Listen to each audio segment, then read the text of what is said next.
Hey everyone, um, want to come to you to talk about some things that are on my mind. There are a number of ways that we can approach securing small businesses. In the past, it's largely been tactical around tooling, buying security software, installing in all the computers, firewall, etc., things like that. In larger organizations, as they matured, they built security teams, they built processes, they built policies, and more as we grew, that became the way that enterprises were approaching security. It was people, process, and technology. Recently, I was reading a book by Rick Howard called "Cybersecurity First Principles."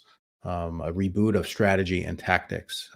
Rick Howard is the CISO of a CyberWire, really good cybersecurity podcast that is accessible to technical people and non-technical people. It's good news, everyday events. Rick also comes on and does some elements of that. He has a very good way of using his experience at Palo Alto Networks, large firewall company, defense contractors, and is also the computer emergency response team for the U.S. Army.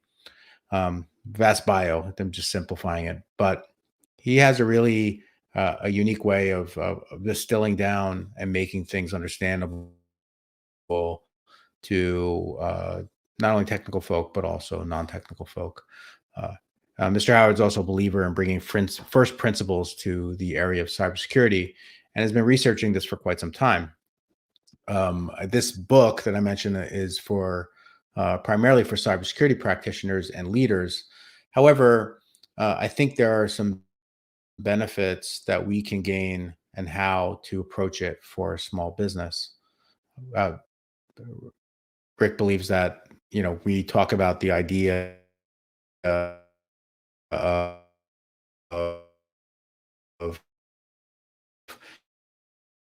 the attacker only has to be right once, while the defender has to be right every time in order to thwart, depending on how we approach cybersecurity. He larkens back to using the concept first brought out by Lockheed Martin called the cyber kill chain. And now MITRE has taken that and moved it forward a little bit more.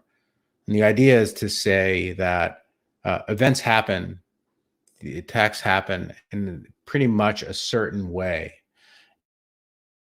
And although there are variations to it from different uh, uh, ways to approach it, that there are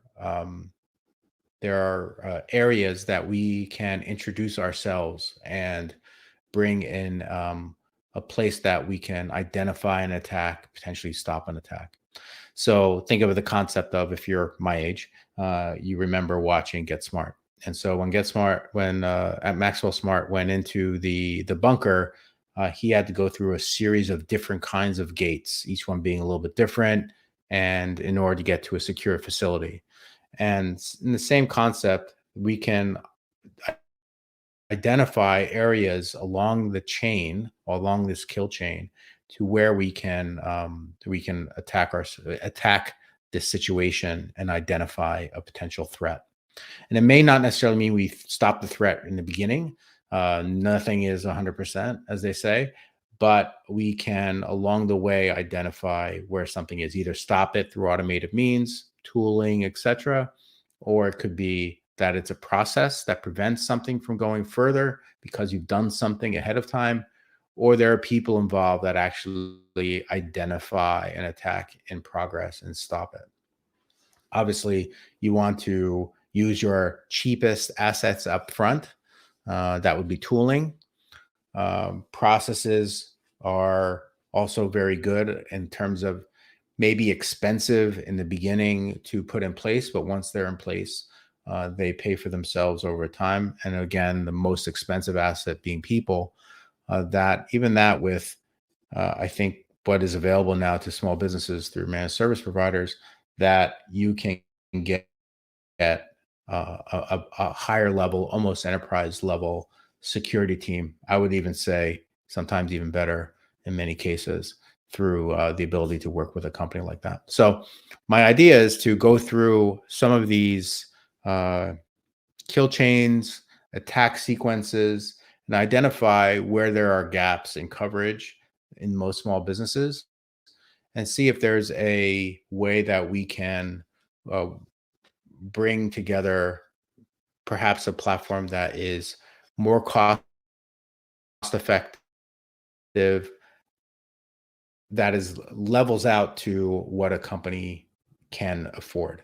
So, you don't need to spend $1,000 to protect a $10 item, but perhaps there is a way that we can spend $100 to protect a $2,000 item. So that's in that range of what we're thinking about here.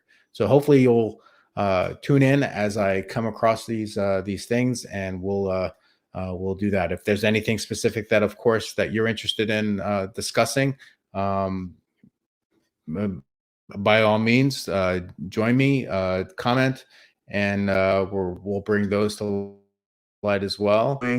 That you'd like to discuss, love to have you on as well.